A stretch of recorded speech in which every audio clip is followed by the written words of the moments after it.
Same v bistvu grajenje biznisa kot sestavljanje Lego kocka. Moraš res gledati, da se stvari prilegajo, da se ti vsa konstrukcija ne gre preč narazen in se poruši. Z rastlinami je zelo podobno kot z ljudmi. Več, kaj jim hočeš dati, pa več, kaj hočeš nekaj od njih, manj bojo delali. Kar smo se mi naučili, da je veliko lažje človeka donaučiti o rastlinah, ko pa v tej neki točni spretnosti, ki je potrebna. Dober dan in dobrodošli v podcastu prevajalske agencije GOR, kjer gostimo izjemne posameznike in posameznice iz sveta podjetništva. Govorili bomo o tem, kakšno pot morajo prehoditi podjetja, da zaslovijo doma ali kjerkoli na svetu. Danes se bom o tem pogovarjala s Tjašo Jarc, mlado podjetnico, ki je v mojih očeh pogumna, neustrašna, brez dlake na jeziku. Velika zagovornica ženskega podjetništva in enakopravnosti žensk v poslovnem okolju. Z izkušnjami v oglaševanju, PR-ju, tudi v startupih, se je po nekaj letih v tujini vrnila v Slovenijo in svojo prijateljico v pandemiji ustanovila podjetje, ki danes 4 leta kasneje še kako cveti. Danes nam bo Tjaša povedala nekaj več o svojem podjetju Džungla, spletni trgovini z rastlinami. Tjaša, živijo, povej nekaj več o sebi, o Džungli, kako sta sploh vidve prišle na to idejo, pa še v tem času. Še v tem času, ne. Jaz in moja prijateljica Tiljen Mucik sicer, da sva se že dolga leta se poznava, veliko sva se družila, jaz sem tudi večinoma še vmes potovala po svetu, ampak sva nekako ohranile kontakte. In ona je bila v takratnem času, se je še zdaj, ampak takrat pa sploh blazna ljubiteljica in zbirateljica redkih rastlin, predvsem pa je tudi res noro dobra fotografinja, prav botanična fotografinja. Tako da, ko je bila korona in smo imeli vsi veliko časa, sem se vozila v en vrtni center, da bi si kupila sobno rastlino tudi zase. In sem v glavi preklinjala, kako to, da se moram voziti zdaj čez celo Ljubljano, pa to, zakaj ne morem tega po spletu naročiti. In sem bila tako prav začutila sem tako v srčku, kaj te zadane in wow, to je to. Ker sem že nekaj časa iskala nekaj, s čimer bi začela, kaj bi začela postavljati in takrat se je, v bistvu vsi klikerji so se poklikali, ker ključna je bila ta stvar, da trg je bil že dovolj zrel, ker sem vedela, da ljudje že to naročajo iz tujine, ni pa bilo še konkretnega playerja v Sloveniji. Plus tega lahko začneš ta biznis zelo nekim malim, zelo malo vsoto in tudi relativno enostavno se da to testirati. Plus najbolj mi je bilo pa to všeč, da gre za nek tak produkt, kjer je fizičen produkt, ampak obenem povezan z neko digitalno tehnologijo. In mi je bilo, v bistvu vse mi je obkljukalo in ko sem prišla domov, sem poklicala Tiljen, kaj si o tem misli. In rekla, jaz o tem že tudi skozi razmišljam, ampak nimam jajc za nekaj tazga, deva to prespati, pa se jutri slišati in sva se naslednji dan slišali. Nobena ni mogla spati, ker sem sam tega razmišljala in sva začela delati. In po 2 mesecih je potem shop stal. To je zaživelo, super ideja, ampak obe nekako ste se že malo na rože, na rastline spoznale, niste bili čisti nepoznavalki, ki ste se tega lotili, ali pač, razen da Tiljen, da jih je fotografirala, ampak a ste karkoli malo več o tem poslu poznali? Tiljen je bila tista, ki se je veliko bolj spoznala na rastline kot pa jaz. Jaz sem imela doma neki rastlin, nek občutek mogoče za rastline, ampak to je to, nisem gradila nekega norega takrat odnosa do tega. Je pa v bistvu to mi je bilo pol ful hecno, ker sem se začela, jaz sem se skozi ta čas tudi ful učila o tem o rastlinah. In jaz mislim, da je ena takih ključnih stvari, da je bila džungla tudi postala uspešna in da sva znali na nek zelo laičen način ljudem razložiti, kako skrbeti za rastline. A ne? In mi je bilo zanimivo to, ker sem se potem jaz v videih pojavljala, da sem pa kar naenkrat postala potem obraz v Sloveniji za nekoga, ki se spozna na rastline, ker se s tem prej nisem noro ukvarjala. Ampak ja, sem se pač skozi ta čas res veliko naučila. Ko ste začeli, si omenila, da tovrstnih dobaviteljev trgovin v Sloveniji ni bilo. Kaj pa danes, ali pa če pogledava v regiji, so še kakšne takšne trgovine podobne vam? Kako se umeščate potem na Bramnik po velikosti, po ponudbi in tako naprej? Mislim tako, ne bi rekla, da čisto nobenega ni bilo pred nami, ampak noben ni to res na polno štartal. In mi smo v bistvu potem bili nekako postali prvi res glavni in glasni v tem. Za nami je pa seveda pač prihajalo ogromno še ne ogromno, ampak kar nekaj teh še spletnih trgovinic. Zelo veliko se je poznalo, sem gledala, ker je Slovenija toliko s temi voucherji za spletne trgovine, da je v bistvu iz tega kar nekaj zrasel. Ampak jih je pa tudi že kar nekaj ugasnalo, še vedno je pač nekaj playerjev, ampak ful dobra fora, glih par dni nazaj, sem poslušala podcast o tem, ali bo SEO v bistvu bo še pomemben po tem, po ChatGPT-ju. In so se pogovarjali o tem, da zdaj bo postalo pomembno, kaj ChatGPT reče. On sicer vzame iz Google, kar pomeni, da še vedno bo SEO pomemben, in sem pisala o ChatGPT, kjer je najboljša spletna trgovina rastlin v Sloveniji. In na prvem mestu džungla. Dobro, če GPT tako pravi, nekaj mora biti na tem. Super. Zdaj, če sem prav razumela, vaš poslovni model, ste usmerjeni na B2C in B2B. Kje naredite več posla in kdo so vaši tipični kupci, lahko in v enem in v drugem sektorju predstaviš? Pa kaj se najbolj prodaja? Tako je. Zdaj nekje 70% našega revenueja naredimo iz spletne prodaje, ker mi vse tudi pošiljamo po pošti. Tako da to je neka taka kar noviteta bila takrat, ko smo to štartali. Nekje 20% naredimo v fizični trgovini, na Viču. Zdaj sploh odkar imamo to res lepo in ogromno trgovino.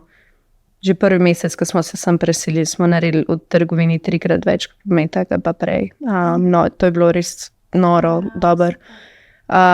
In nekje 10 do 200 se pa zelo spreminja od meseca do meseca, pa naredimo v bistvu iz B2B-ja, predvsem iz opremljanja prostorov, največ pisarn, pa tudi iz presajanja pa nege rastlin v že obstoječih rastlin v določenih pisarnah. Na tem področju bi najbolj rekla, da torej za nove ozelenitve se največkrat odločajo taka bolj inovativna tech podjetja, ki se res zavedajo, kako pomembno je okolje, v komor delaš, in tudi to, v bistvu je potem tudi nek tak edge, da lažje privabijo kader. Kar se tiče presaditev, tega imamo pa kar veliko v kakih podjetjih, večjih korporacijah, kjer tam rastline že stojijo leta in jih noben ni pogledal, si je vzel časa za njih, in potem nas pokličajo, da lahko v enem šusu to vse presadimo in damo novo energijo za rast naprej. To. Kar se tiče pa spletne trgovine, je pa zelo tako. Jaz bi rekla, da gre večinoma za nek urbani ljudje, malo bolj izobraženi, predvsem taki, ki cenijo kvaliteto, ki jim je pomembno, da rastlina pride zdrava, da jim je pomembno to, da lahko vedno dobijo pomoč pri nas. in ker jim je tudi pomemben ta estetski vidik, na kjer ga res veliko damo. To imamo pa tudi kar neki moške publike, to mi je ful všeč, da se tudi to tako veča, 10-20% kupcev je moških. Tako da tudi poskušamo brand ohraniti čim bolj tak, k se temu reče. Gender inclusive, ja, ampak v prid moških. ja. Zanimivo. Tako da ni tak neki pocukren preveč, pa cheesy, pa tak dekliški, ampak da je tako za vse, ki imamo radi zelenje, estetiko, kvaliteto na ta način. Sjajno. Zdaj, zanima me, glede na tvoje ozadje, torej oglaševanje in tako naprej, ti je to vsaj na začetkih ali še danes, torej 4 leta potem, pomagalo. Bilo mi je zelo zanimivo, ko sem nekje prebrala, da preden sta spletno trgovino postavili, sta že na zalogi imeli nekih 600 interesentov, sta pobrali e-maile, ki bi to vrstna trgovina zanimala. In vsi, ki danes vemo, da brez digitalne podobe praktično ne obstajaš in da ti prideš do teh ljudi, moraš imeti le neko znanje. Torej ti, da organsko ali plačljivo prideš do določenih ljudi. A vidiš, da ti je to, te neke tvoje izkušnje odprej, da so ti tle pomagali, kako ste sploh na to idejo prišli, a ste to sploh testirali? To me malo zanima. Torej, absolutno vse izkušnje štejejo. Jaz tudi se mi zdi, da sem živela v 20 letih, torej v svojem prejšnjem desetletju, zelo z namenom, da si čim več izkušenj naberem. Tega, da sem začela in študirala oglaševanje, da sem delala na oglaševalski agenciji. Tukaj se mi zdi, da mi je dalo predvsem ta vpogled, kaj je zares pomembno. Torej, držati to neko linijo in iti po njej. In tudi kaj je, kako nagovarjati ljudi, kupce, da jim je, da jih dosežeš. To je bila ena stvar. Druga stvar je bila, da sem potem, ko sem v tujini živela kar nekaj let, sem delala v coworking prostorih, oziroma vodila sem te prostore in tam sem imela nenehen stik z mladimi podjetniki, startupi in tam sem se res naučila, kaj pa pomembno, kaj je pomembno, ko štartaš biznis. Da se ne zgubljaš v nekih nepomembnih stvarih, ampak res, kako z nekim najmanjšim, mogoče vložkom, dobiš največ oziroma najbolj potrdiš stvar. Tako da ja, takrat je bilo, midva sva potem tudi štartali, to je bila ena taka dobra začetna poteza. Ko sva vedela, da bova to stran postavila sva naredila front page, kamor si lahko vpisal svoj e-mail, ko želiš biti obveščen, da bo to da se bo to začelo. Dobra stvar je bila v tem, da ljudje, pač vsi so zbirali rastline, vsi so imeli doma rastline, vsi so imeli čas in vsi tako, da je cela Slovenija teh ljubitev sem čakala, da bo nekdo res to v Sloveniji naredil. In mi dve, ko sva pač to postavili, ko sva sam po najinih omrežjih dale ven besedo, dale še mogoče 1 ali pa 2 Facebook skupini, sva dobila od tega, mislim, da takrat nekih 600 e-mailov.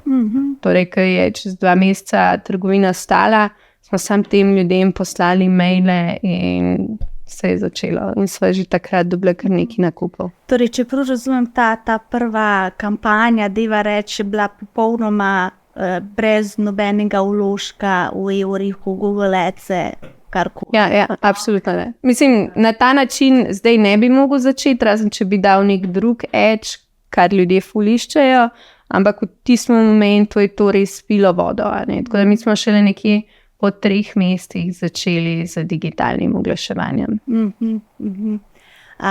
Zdaj, glede na to, da večino prometa naredite v spletni trgovini, nasplošno ta, kot smo prej omenili, spletna podoba, digital je pri vas še tako pomemben. Kaj to vse pomeni imeti takšno spletno trgovino, pa ne samo spletno trgovino nekih tam predmetov, ampak živih stvari. Torej, ne vem, če začneš od res brezhibne IT podpore ali ne vem, kogarkoli, ki ti bo vzdrževal trgovino, do vsebin, do fotografij, dobro, to imate poskrbljeno, pisanja vsebin, kopijev in tako naprej. Kaj to en navadnež, ki zdaj ne razume, kaj to dejansko se v ozadju moraš imeti porihtano? V resnici potegne za sabo ful velik stvari, ko jih drugače, če bi jih prodajal to nekje v vrhnem centru, te rastline ali pa ne vem, v cvetličarni, tega sploh ni. Tako da ena izmed takih stvari, recimo, tako kot si rekla, fotografije. Mi vsak teden dobimo novo zalogo in takoj, ko jo dobimo v sredah, investili en svet tam in pofotkava vse to. Kar pomeni, da res na spletu dobiš realne fotografije. To je drugače ful velik strošek v osnovi. Zato marsikera spletna trgovina si to tudi dela in si to tudi privošči. Zato zelo velikokrat so slike zelo drugačne. Plus tega, da mi še fotografiramo vse slike še ob metru, da res dobiš še to čim bolj realna prikaz, koliko je velika. Še vedno lahko pride do nekih odstopanj, ampak je tega res, res malo. Potem zatem takoj Tiljen, ko pofotkava, pride domov, vse fotografije obdela, da štimajo, da so kje še poretuširane, če se kakšne madeži na steni vidijo ali pa karkoli takega, in objavi na spletu. Da pa do takrat pa je v bistvu že izdelek v naši knjižnici izdelkov pripravljen, ki ga pa pripravi punca predtem, v dneh predtem, torej mi en teden predtem naročiva in zatem začne punca ponavadi maja trenutno dejansko delati opise in vse karakteristike teh izdelkov. Potem, ko je to vse narejeno, potem pride seveda roba, je treba vse to vnesti v prevzemnico, da se zaloge naredijo, pa je treba recimo vse naprintati vse cene in mi trenutno še dodamo zelo veliko izdelkov. Imamo tudi fizične napise, kartice za nego, ki jih dobiš v trgovini ali pa ti jih tudi pošljemo. Tako da samo kar se tega tiče, je v bistvu že res veliko dela. Pol je pa tukaj še vzdrževanje teh rastlin. Sicer dobra stvar je, da imamo zelo dober pretok, tako da zelo hitro, ker rastline k nam pridejo, grejo tudi naprej. Ampak vseeno s določenimi je vseeno veliko, zdaj sploh poleti, ko je bilo to vroče, bilo noro veliko zalivanja. Tako da to je ena izmed takih ful stvari. Potem pregledovanje teh rastlin, da so res te rastline zdrave, da jih res dobro pogledaš, da vidiš, da nimajo tam njih milimetrskih tripsov, ali pa polmilimetrskih pršic, da se res s tem se ogromno ukvarjamo. In potem še na koncu je pa še ta največji del pakiranja, da se jih res pakira. To ni tako pakirano kot pa ne vem, eno majčko, ki naročiš, ki je v plastični vrečki in poslana. Tukaj gre res, tole verigo mogoče to gre res za proces. V bistvu najprej se rastline torej nabere, ki so v nekem naročilu, potem pridejo do prve postojanke, kjer punca oziroma fant, ki to dela, jih dobro pogleda, če vse štima, kak listek mogoče dreže, in potem zavije v tako vrečko papirnato, ali pa če je ful namočena rastlina, recimo kak muholov, ki je tudi v plastično vrečko in od zgori zaveže zaradi tega, da torej zemlja ven ne pada. Potem gre to na drugo postajo, do drugega, kjer v bistvu to rastlino zarola noter v lepenko in jo pritrdi selotejpom, torej da je ona nekako zaščitena in da tudi če obračaš, se ne pade na glavo. In potem se te role dajo noter v pakete in se napolnijo z papirjem, oziroma ne s papirjem, s kartonom, ko ga mi šredamo, zbiramo ves odpaden karton iz cele naše soseske, šredamo in to uporabljamo kot polnilni material. In potem dodamo še ponavadi kakšna navodila, karkoli takega, zapremo, prelepimo, damo nalepko gor za kurirja in potem kurir pride in odpelje.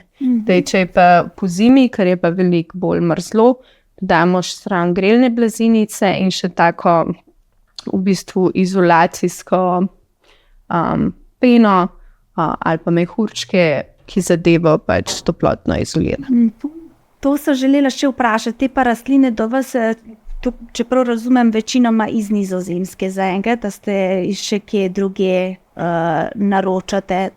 Ja, v bistvu mi naročamo prek distributerjev, ki pa potem dobijo rastline iz Nizozemske, Danske, Nemčije, Italije, tudi mogoče kaj Hrvaške, tudi nekje iz Slovenije, včasih, če dobimo. Ampak v Sloveniji se res malo rastlin vzgaja, ne?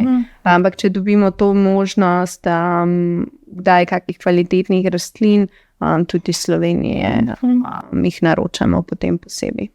Zdaj vem, da ste na Hrvaškem tudi prisotni. Zdaj, če se vrneva za hip na spletno trgovino, videla sem, da imate tudi v hrvaščini, tako da sklepam, da je zelo glede na to, da imate veliko teh končnih kupcev, da je zelo pomembna tudi ta komunikacija z njimi. Torej, hrvaška spletna stran je nekako logičen korak, kaj pa naprej?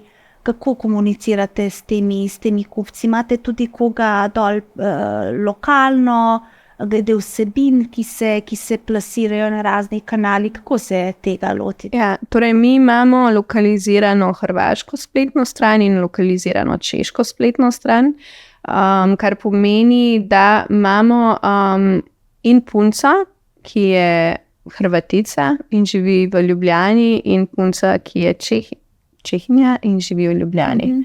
In potem te dve punce sta v bistvu neke vrste front face, na vseh videih, vsak teden nove zaloge ali pa kakršnih koli drugih videih. Enako pa tudi one dve skrbita za vse prevode, da vse funkcionira in štima. A to verjetno pomembno, da tudi poznata rastline, ne? Ker to, ker sem gledala spletno stran, je ogromno enih rastlin, ker sploh v slovenščini človek ne ve, kako se jim reče. Torej, razen tega, da sta native speakerki, verjetno plus, da poznata rastline. To je idealno, ampak gre za to, da itak punca, ki najbolj pozna rastline, dela vse te opise rastline v slovenščini in na slovenski spletni strani, in potem se vse to samo kopira na druge strani. Kar pa da one dve morata bolj ali ne prevesti to. Zelo veliko pa si tako pomagata, predvsem s kakimi lokalnimi izrazi, ki jih želimo tudi veliko uporabljati, da najdete, k se čemu reče. Je pa zanimivo, da recimo v tem primeru, kar smo se mi naučili, da je veliko lažje človeka donaučiti o rastlinah, ko pa v tej neki točni spretnosti, ki je potrebna. Recimo v tem primeru smo iskali torej osebe, ki so take vibrantne, ki se dobro počutijo pred kamero, ki kliknejo v našo kulturo, ki se znajo obrnati, ki jim je pomembno, kaj naredijo, kaj dajo od sebe. In dejansko v obeh teh primerih sta obe dve te punci potem čez ta čas pač postali tako največji ljubiteljci rastlin, imajo ogromno rastlin doma. Imajo svoje džungle, verjetno. En tak perk, ki ga dobiš pri nas, če delaš, da si vsak mesec lahko domov vzameš rastlino po izbiri, in to se potem res doma prave džungle nastajajo. Ja. Kaj pa vem, da ste imeli poskuse z Italijo, kaj se je tam dogajalo? Da ste se potem, če sem prav razumela, ste se po nekaj časa odločili, da boste tudi zaprli. Ja, mi smo, ko smo odprli Slovenijo, so stvari šle zelo hitro. Ko smo odprli Hrvaško, so stvari šle zelo hitro. In pa sem računala, da ko smo odprli Italijo, bojo stvari šle zelo hitro. Niso šle hitro. Pa ful stvari smo poskušali, ful sem se pogovarjala o tem, ampak kar nekako Italija ni zagrabila. In nekaj časa smo poskušali različne tudi stvari, ampak na koncu sem videla, da to nima smisla, ne? In stvar, ki sem se tukaj naučila, zelo pomembno, je to, da tako hiter, ko se odločiš ali pa nekaj potestirati, je tudi pomembno, da znaš spustiti in iti na naslednjo stvar. In pri Italiji sem imela kar to težavo nekaj časa spustiti. Po mojem, če bi še enkrat delala, bi ful hitreje stvar spustila. Je pa vsem trajalo, po mojem, leto pa pol, da smo da nima več smisla, preveč energije gre v to čase, da gremo. Poskusili ste torej na isti ali podoben način kot s hrvaškim, češkim trgom, ampak se preprosto ni. Ja, kultura jaz mislim, da je drugačna kultura, da so tudi navade so drugačne. Verjetno veliko rastlin recimo se proizvede tudi v Italiji, da so veliko bolj navajeni rastline tudi kupovati pred svojim vhodom. Tako čist drug sistem je. To me zanima zdaj, ko ste prisotni na Hrvaškem, Češka tudi, ste vi slovenski brand, ki je tam prisoten, ali se tudi predstavljate kot neki domači hrvaški? Kako se tega lotevate? Mi poskušamo izgledati čim bolj lokalizirano, ampak ni pa tako, da bi tajili, da smo mi hrvaško podjetje. Še vedno v zadnji stoji, vse posod piše, da je to slovensko podjetje s skladiščem v Sloveniji. Ni pa to nekaj, kar bi mi obešali na velik zvon ali pa to pač komunicirali. Nekdo, če pride nek Hrvat pogledat, zgleda to, kot da je iz Hrvaške na nek način. A je dolgoročno mogoče cilj, da ste čez 5 let prisotni dejansko tako, kot ste zdaj na Viču, da imate podobne strukture tudi na Hrvaškem, na Češkem? Je to vaša želja, je to sploh izvedljivo? Kako se ti to sliši? Na način, kako delam jaz ta posel oziroma ga gradiva, je ta, da poskušava stvari torej razmisliti, kaj je naslednji korak, ki ti bo prinesel največ, ampak najmanj dela za to vzel. Torej, kako se navezati na obstoječe stvari. In to, da ti delaš poslovalnico drugje, prvo je že sam birokratično, moraš pač tam imeti podjetje in to je ful enega stroška, pa so računovodstveno spet birokracija. Druga stvar, moraš imeti tam nek fizičen prostor, ki je idealno na res dobri lokaciji, pa res vizualno učinkovit, da to funkcionira. Tretja stvar, treba je imeti ekipo, ki bo to dobro delala. Ampak ne, ekipa je trenutno v Ljubljani. Če imaš ekipo čistnik druge, nadzor nad tem, v bistvu sam management tega, pač to je en ogromen strošek. In jaz v tej ideji vidim samo to, da je ogromno dela in ogromen strošek. In na koncu ne vidim še vedno teh nekih plusov, ki bi jih to prineslo, da bi bili večji kot pa neke stvari, pa delo, ki ti ga odnesejo. Zdaj ne bom rekla, da nikoli, verjetno, če Hrvaška, ki bo še bolj zrasla, še večja postala v nekem momentu, se bo sigurno to splačalo. Ampak zaenkrat na način, pa ki mi v Sloveniji delamo, mi v resnici naša trgovina je tudi naše skladišče. Kar pomeni, da je tukaj že ta sam strošek je zelo dobro skondensiran. In to pije vodo. Če ga ti daš na Hrvaško, potem tam sam trgovina.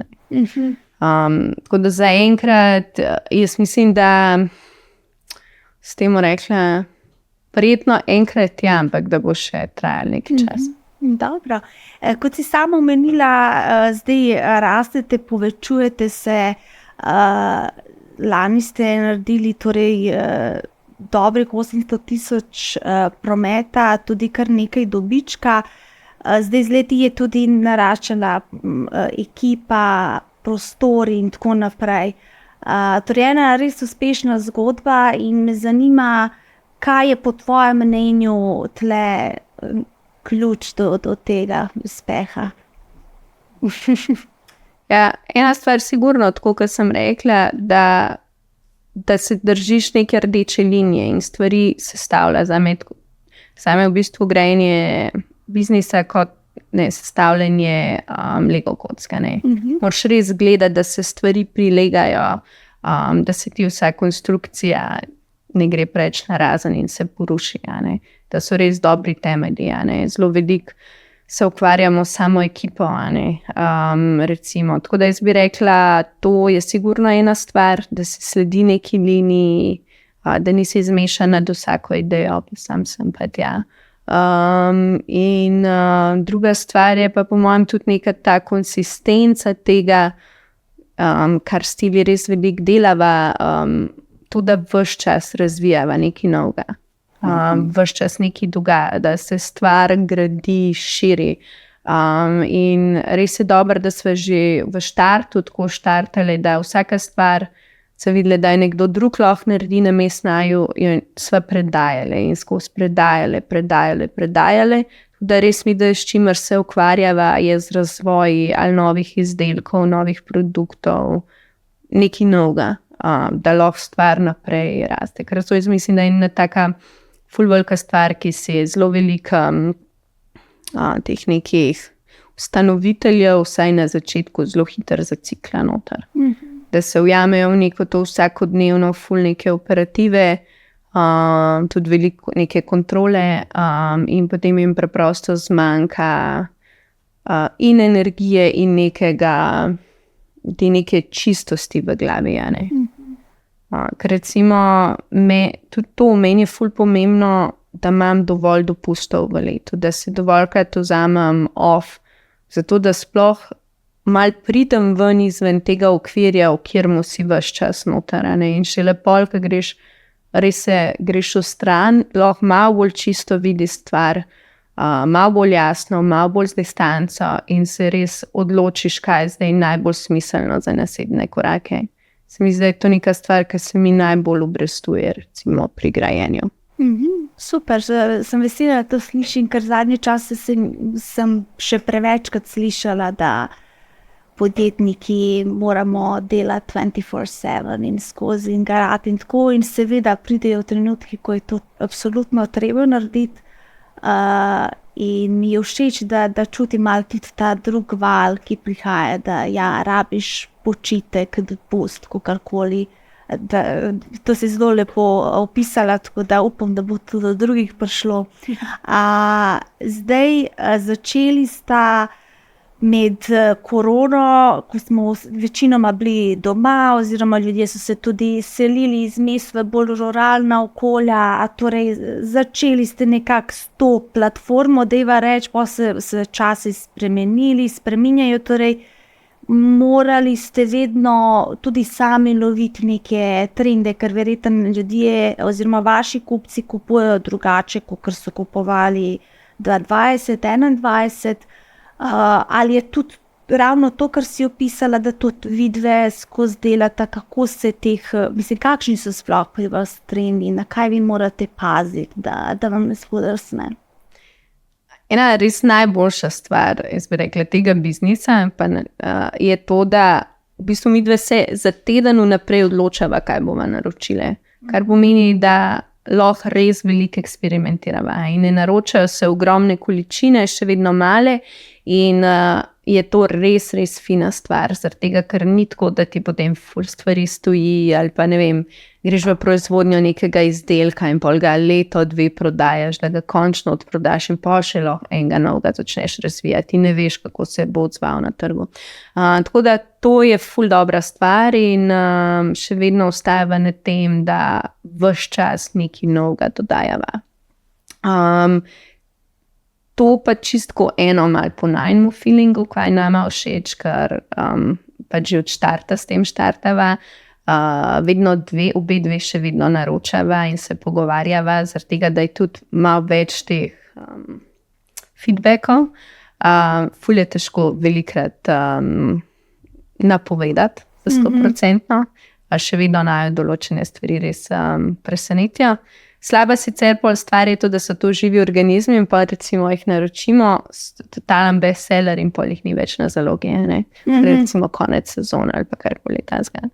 se nam je ravno kar z enimi zgodilo. In to je pa recimo slaba stvar in res škoda. Ampak ja, tukaj je pač treba gledati tudi, da imaš dobro analitiko.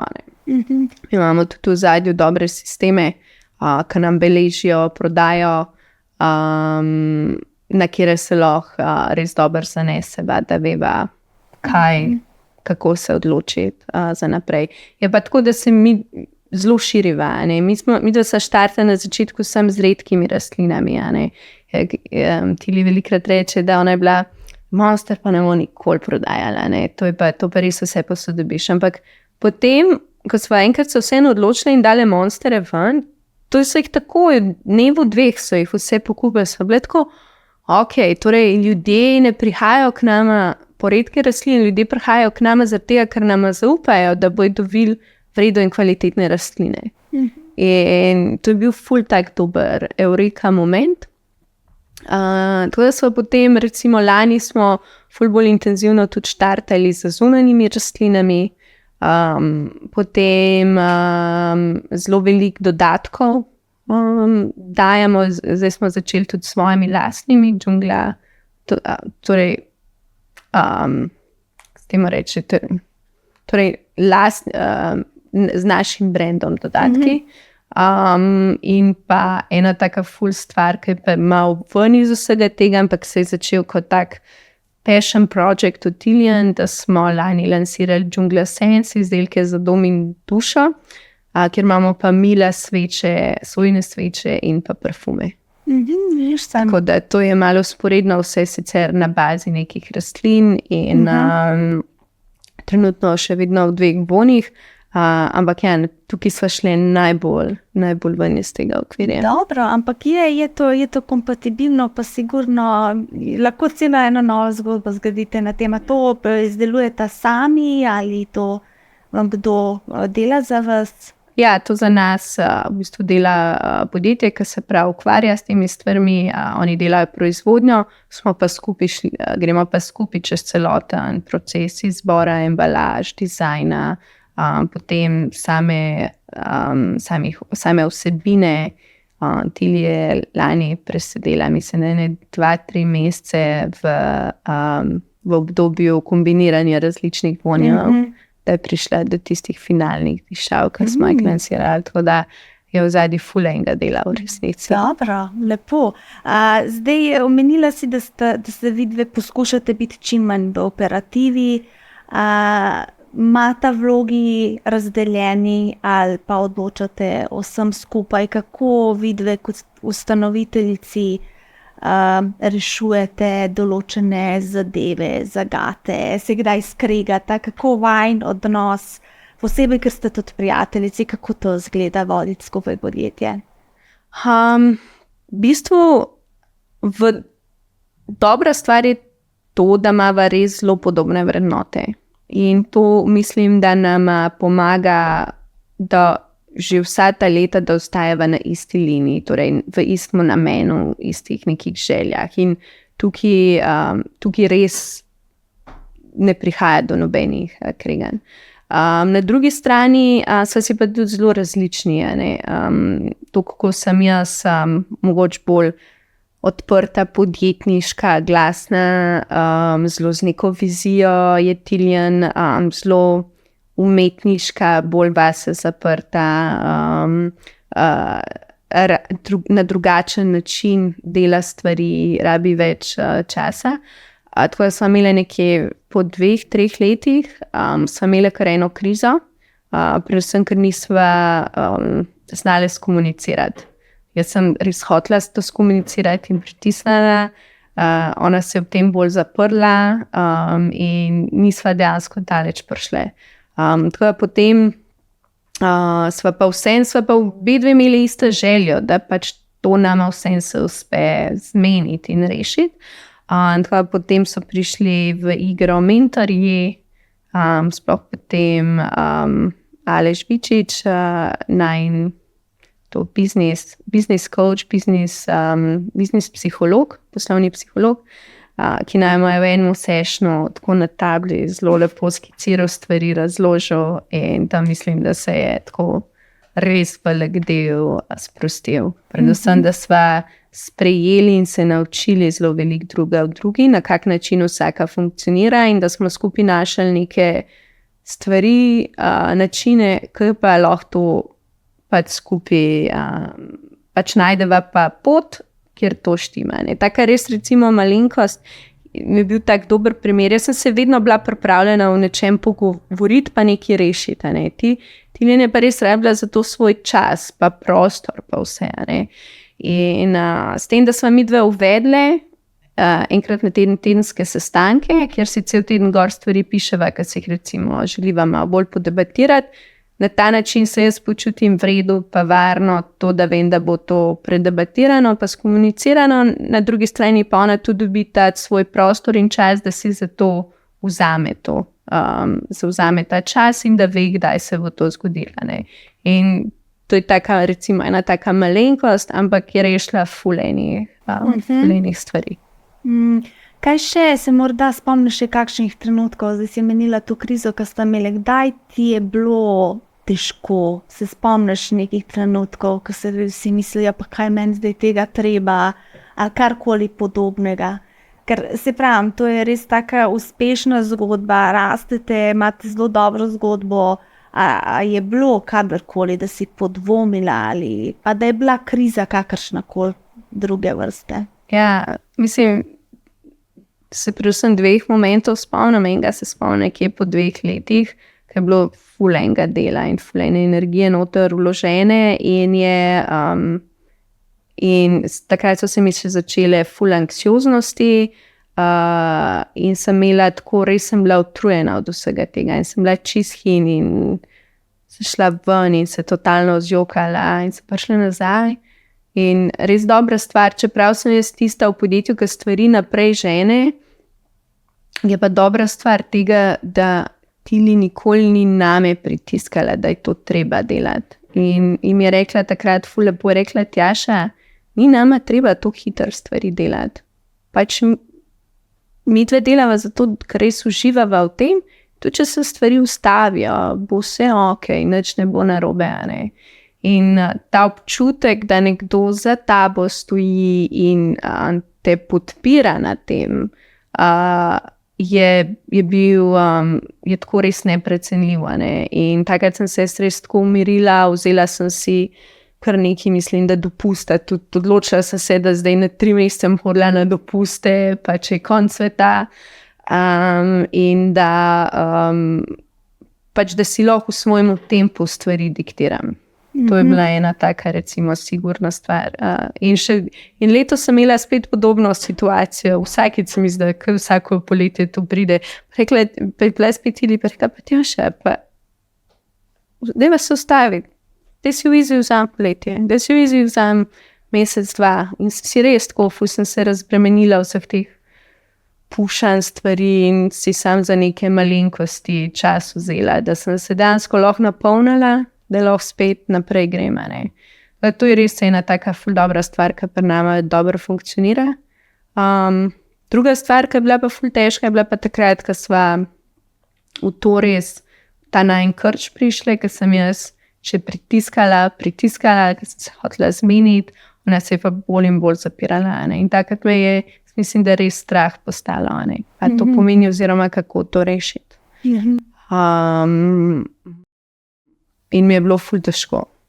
Ampak mislim, da sem takrat tudi, ne vem, ali je bilo prav ali ni bilo prav, ampak res pritisnila na njo, da se nekaj pač prestavi, nekaj spremeni, da ona nekaj izrazi. Tako da potem poti smo se vsem začeli, mogoče da je bil nek wake-up call, pa sigurno ni bil prijeten, ne za njo, pa ne za me, ampak pa so se stvari začele odpirati. To je včasih, ko moraš iti skozi to težko obdobje, da se potem stvari odprejo. Žal je včasih tako. Pa zdaj, ko to opisuješ, a je težko biti podjetnik, pa potem še ženskega spola, pa še v Sloveniji. Kako na to gledaš? Mislim, da sem glih zadnjič še enkrat, par mesecev nazaj na LinkedInu objavo, da v resnici sem hvaležna za to, da sem v tem leta 2024, v tem 21. stoletju, da sem lahko ženska podjetnica, ker že 50 let nazaj bi bilo to skoraj da nemogoče. Zdaj, dobra stvar vsega tega je, da vsem sva tudi midva v nekem takem balončku, v neki taki lepi panogi, da imava ogromno podpore iz vse posod in jaz zelo vidim malo teh, kako se temu reče, teh nekih stvari, kjer smo pa še vedno mi na slabšem na nek način. Ne? Ampak je pa res, da bolj, ko raziskujem tudi ta svet, bolj, ko rastemo, več nekih stvari odkrivamo.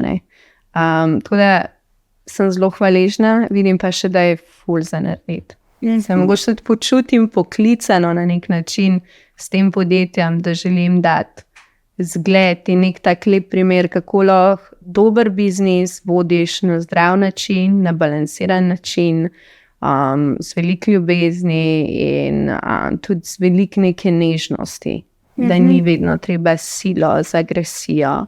In z nekimi takimi domenami, zelo moškimi domenami, zelo moško energijo, ki so bile včasih zelo prevladujoče v poslu. Ko pri vas, kar zadeva kolektiv, koliko vas je punc, koliko je fantov, kako ste razdeljeni, a si se zalotila kdaj, da si koga preferirala, nisi preferirala, ker je moški ali ni moški, kakorkoli? Ja, dobro vprašanje. Jaz bi rekla, da je nekje 60% žensk, 40% moških. Veliko moških je, recimo, zanimivo, to se je tako čisto organsko zgodilo, ampak v pakiranju. Če so bile prej ful ženske, je pol ful enih moških prišlo in oni pač tako noro lepo vse zapakirajo. Pač res, to mi je to všeč, ko toliko pohval dobivamo glede tega pakiranja, s kako ljubeznijo je to spakirano in da večino primerov so v resnici to moški v zadnji, ki pakirajo. Pa ne to neki taki vredu deci, se temu reče. In to je res, to je ful lepa stvar. Drugače v samem vodstvu, nas je pa veliko žensk, večina žensk. Je pa to neka stvar, ki si želim mogoče v prihodnje še kakega moškega dodati. Ful verjamem v ta nek balans, da je fino imeti nek balans. Tudi, ko zaposluješ, da ne zaposluješ sam sebi podobnih, ampak poskušaš čim bolj raznolike ljudi zaposliti. Je to na začetku bilo težko, verjetno, kako si, če se spomniš, začetku, dobro, verjetno si morala tudi na finance razmišljati, koga si konec koncev lahko privoščiš, ampak potem, ko se je to sprostilo, si se zalotila kdaj, da si nehote iskala sebi podobne, kdaj si to ugotovila, da ravno obratno, da rabimo mal različnih ljudi v kolektivih? Ja, jaz mislim, da pri eni zadnjih sodelavk, ki sem si na začetku čisto drugače predstavljala, kako bo delala, in dela na čisto drugačen način, kot sem si mislila. Namen zelo, s tem reče, če smo mi ful nekih punc, ki se ful hitro obrnemo, ki smo ful hitre, ki ful, ne vem, se znajdemo, zelo odprte, ona zelo na drugačen način to dela. Ampak ena tako lepo stvar, ki sem se naučila, da je pa zaradi tega ona ful dobra in ful primerna za take teske, ki jih pa recimo administrativne, birokratične, ki jih pa mi res ne rade dela. Pač niso nam blizu, ne. Da v bistvu koliko to pomeni, da take ljudi dobi zraven, ne. Je pa sigurno nekaj, v česar pa ne odstopamo, so pa te neke vrednote, samega podjetja, ki pa mora biti ta kulturni fit človeka, ki ga zaposliš. Torej, predvsem to, da ti je mar. Jaz mislim, da ti je mar in za to, kaj narediš in za kakšne odnose imaš. In v bistvu to je pa nekaj, kar potem pač ne odstopaš. Zdaj, omenila sem, da si živela v tujini, torej Bali, Berlin, Avstralija. tudi tam si torej živela in delala, bi potegnila morda, lahko potegneš kakšno paralelo med temi državami v smislu tega poslovnega okolja ali delovnih procesov, pa tudi, če potegneš paralelo s Slovenijo in a si iz nekje prav, da se spomniš, da si rekla, to je ful dober in da to recimo še danes porabljaš. Ko sem živela v tujini, se mi zdi, da sem bila vedno kot Slovenka gledana kot na zelo dobro in kvalitetno delovno silo.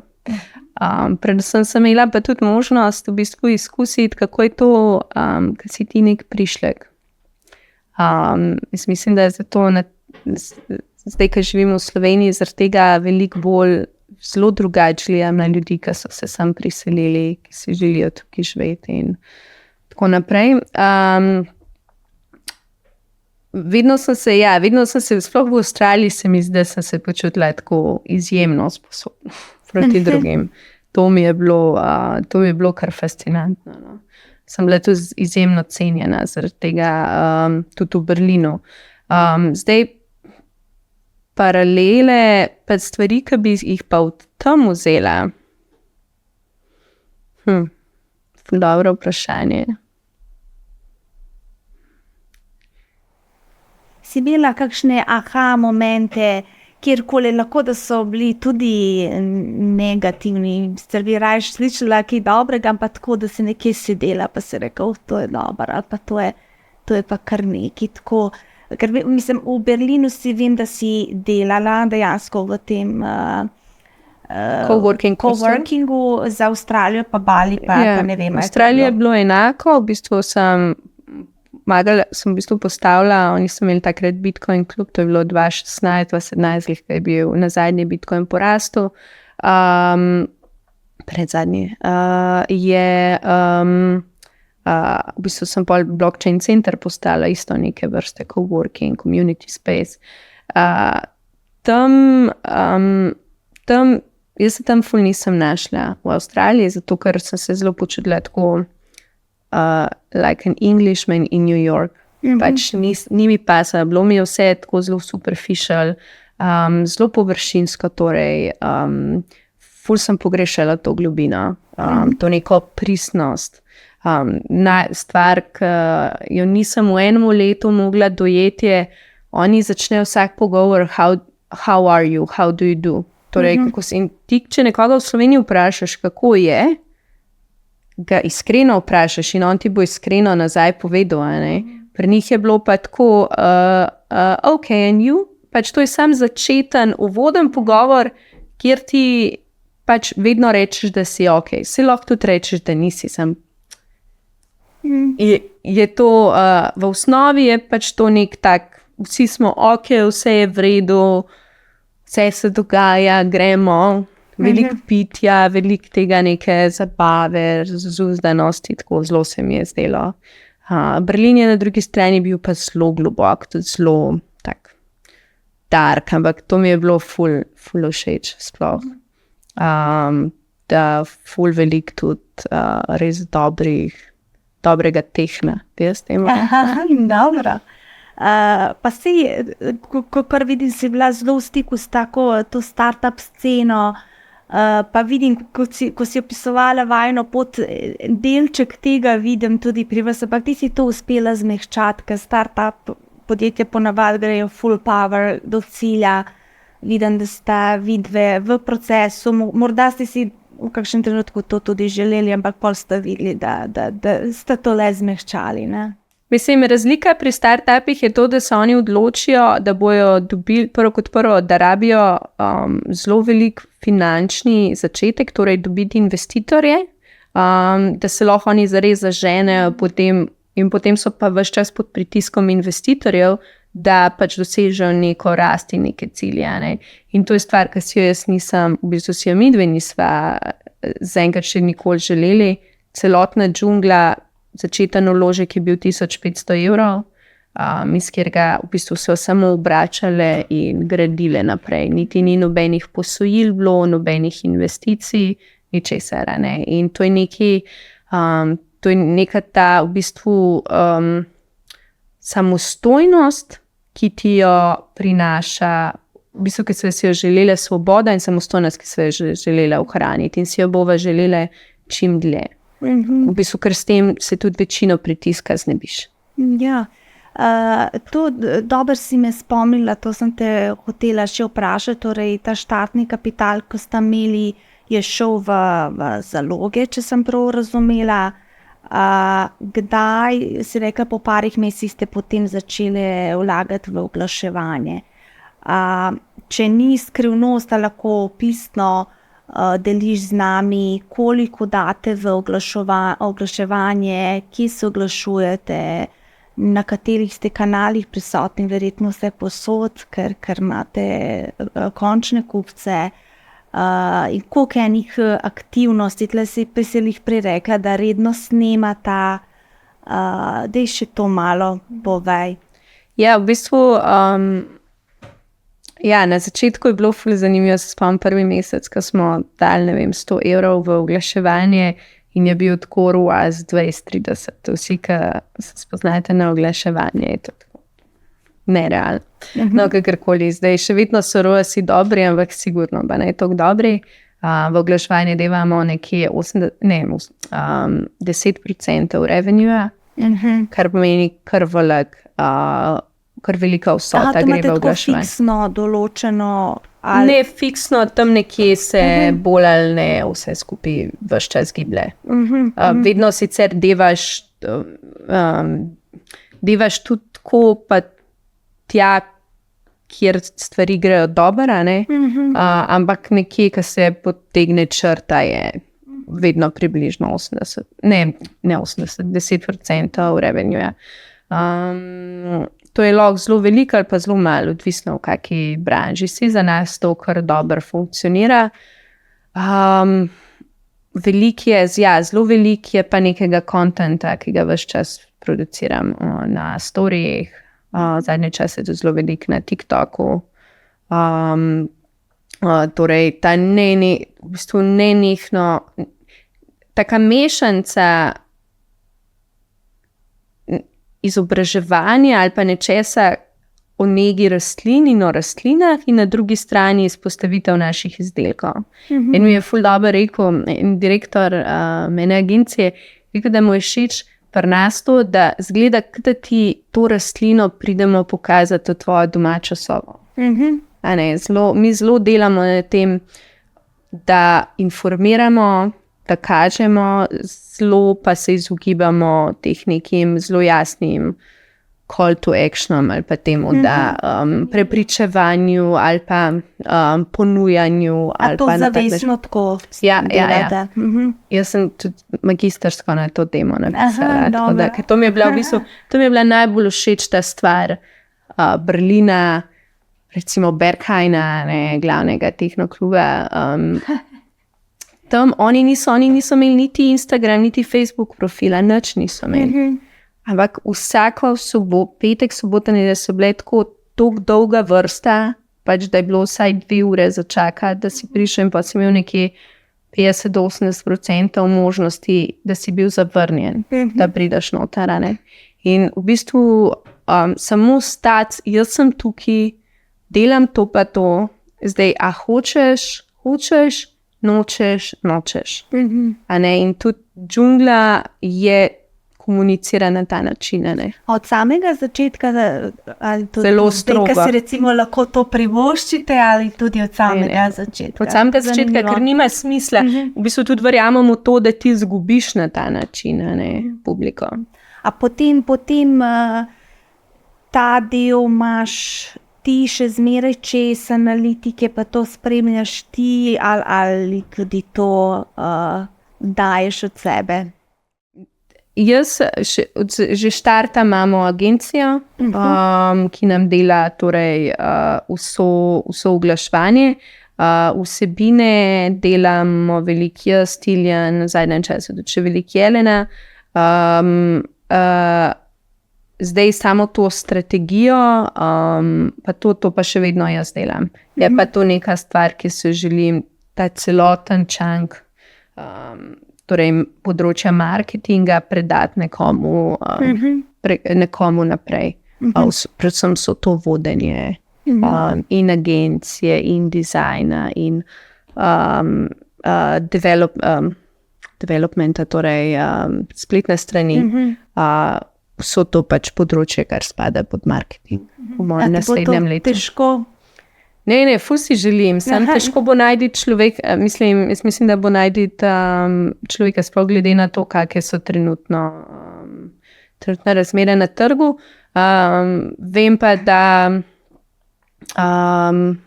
se pa zavedam tega, da vsem ful ljudi, nikoli pa zares tudi nismo imeli ful težave najti nekoga. Zaradi tega, ker se mi zdi, da ljudje zelo cenijo to našo kulturo in tudi to neko misijo, ki jo imamo. Torej, da res delamo nekaj dobrega. Ne? In te mlajše generacije, ki prihajajo, jim je to vedno bolj pomembno. Dobro, to smo že načeli temo, kaj planirate za prihodnje. Torej, omenila si novo linijo produktov, torej dišave. Kaj še lahko, kakšen nov trg, kaj pa v Sloveniji novega, kaj nas čaka letos, naslednje leto, kaj planirate? V tem letu se želimo zdaj sploh osredotočiti v to neko nov del sezone, ki se zdaj začenja. Zelo večji poudarek želimo dati na poslovnih darilih, recimo tudi na ozelenitvah pisarn z nekim mogoče malo bolj novim twistom. In pa zelo veliko je tudi poudarka na teh še nekih naših lastnih izdelkih, ki jih zadnje čase lansiramo. Ker nas to na nek način tudi zelo diferencira. To se mi zdi ključna ena taka stvar, ki je pomembno na njej delati. Za naslednje leto pa po mojem videla, jaz se na koncu leta vedno odločim, na kak način želim naslednje leto delati. Ena stvar sigurno, ki si jo tudi želim počasi, je tudi začeti razmišljati o kakem otroku, in to se mi zdi, da je tudi neka taka stvar, ki bo še za sabo veliko stvari potegnala. Na kak način to predati, narediti in tako naprej. Ampak ni še, ponajdi z nekje za pol leta naprej, do leta naprej se res postavljajo neki plani. Dobro. Še karkoli za zaključek, nekaj tvoja misel, sem rekla, da ti si ena tistih oseb, ki je tako zelo misleča, tako da no pressure, pa med drugim tudi seveda za vse tiste, ki nam rastline umrejo, vse, tudi kaktusi, s čim začeti. Eto, te dve stvari morda. Mogoče ena taka stvar, ki meni ful všeč, da prispodoba, ker sem se sama naučila, da z rastlinami je zelo podobno kot z ljudmi. Več, ki jim hočeš dati, pa več, ki hočeš nekaj od njih, manj bojo delali. Torej, in z rastlinami, bolj ko jih na nek način pustiš pri miru, počakaš, da one ti same pokažejo, kaj rabijo, bolj bo stvar funkcionirala. Mi pa preveč samo hočemo, pač kar vidim pri strankah, še zalivati, še presajati, še to dajati, še ono tretje, ne? In to nikamor. Na koncu vodi to v kaos. No, dobro. Evo, hvala Tjaša, da si prišla. Želim ti vso srečo s tvojimi plani, ki jih imaš, pa se še vidimo v vsakem primeru. Čau.